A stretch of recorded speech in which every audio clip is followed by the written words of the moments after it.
জাতীয় স্টেডিয়ামে অনুশীলন বাতিল করা হয়েছে বাংলাদেশ ফুটবল দলের, এবং বাংলাদেশ ফুটবল দলের অনুশীলন এখন হচ্ছে বসুন্ধরা কিংসের আউটারে। 4 জুন ভুটানের সঙ্গে ম্যাচ এবং 10 তারিখে সিঙ্গাপুরের সঙ্গে খেলা, এবং আজকে ফাহমিদুল যোগ দিয়েছেন প্র্যাকটিসে, এবং আমরা দেখতে পাচ্ছি ফাহমিদুল 16 নাম্বার জার্সিতে উনি অনুশীলনে নেমেছেন, এবং এই ব্যাপারটি এবং ফাহমিদুলের সঙ্গে এই ভুটানের ম্যাচে ফাহমিদুল খেলবেন 16 নাম্বার জার্সিতে, হাতে সাদা ব্যান্ড, এবং দেখতে পাচ্ছি তাকে। এছাড়া জামাল রয়েছেন, সবাই মোটামুটি সমিত সোম এবং খান্দা চৌধুরী এখন এসে পৌঁছাননি বাংলাদেশে, এবং তারা খুব দ্রুতই আসবেন। বৃষ্টির মধ্যে করে তারা প্র্যাকটিস করছেন বসুন্ধরা কিংসে, এবং আমরা দেখতে পাচ্ছি যে ফাহমিদুল আজকে প্রথম বাংলাদেশ দলের সঙ্গে যোগ দিয়েছেন।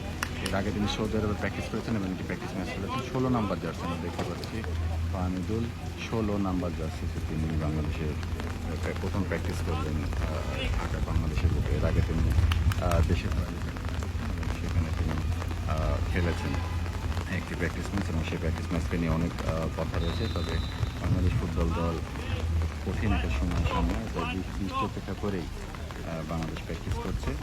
চমৎকার একটি পরিবেশ বসুন্ধরা কিংস এরিনায়। ফার্মগুলো যোগ দিয়েছেন, তবু রয়েছে, এবং সিনিয়র জামাল রয়েছেন, এবং বৃষ্টি অপেক্ষা করে আমরা দেখতে পাচ্ছি।